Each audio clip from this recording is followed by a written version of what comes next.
দেওয়া ভাই ভাই মনে আসতে জানি কি বার এটা?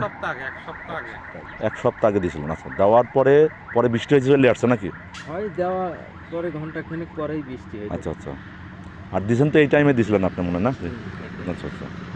এখন ব্যাপারটা হলো বৃষ্টিতে তো ধুয়ে টুয়ে যাবে সব জিনিস, কারণ এটা তো ভিজা জিনিস, পানি গায়ে দিলে পারে ভিজে যায়, একটা ব্যাপার হয়, প্রবলেম হয়।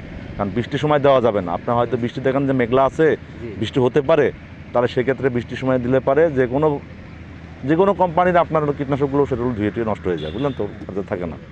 তো সতর্কতা ওই জায়গাতে যে বৃষ্টির হলে পারে দেওয়া যাবে না, এটা আমরা না বলি, সবসময় বলি, ডিলার পয়েন্টে বলি, রিটেলার বলি, সবাইকে বলে আসি ভাই যদি বৃষ্টির আবহাওয়া ভাব দেখেন যে বৃষ্টি হতে পারে, তখন আর এইগুলো স্প্রে করবেন না, ঠিক আছে?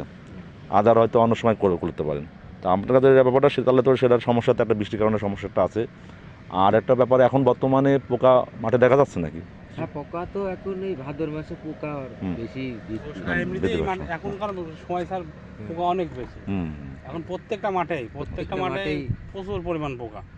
ঠিক আছে, প্রচুর পরিমাণ পোকা। আচ্ছা, এখন কি দিচ্ছেন এটাতে ভিতরে? এখন এই যে কি যে দিচ্ছে আমি নাম বলতে পারবো না, সব মাজরার ওষুধই। আচ্ছা ঠিক আছে, তাহলে এগুলো দিক। এখন আমাদের কথা হলো, আমি তো যেটা প্রবলেমটা দেখলাম, একটা প্রবলেম হলো বৃষ্টি হয়তো আগে মুহূর্তে দেওয়া হয়েছে, বৃষ্টি আসার কারণে সেটা হয়তো তাৎক্ষণিক যাবে না। বৃষ্টি যদি 2-3 ঘন্টা 4 ঘন্টা পরে হয় তাহলে কোনো মোটামুটি কাজ করা যায়। আর সবচেয়ে বড় সমস্যা কোনটা জানেন ভাইয়া?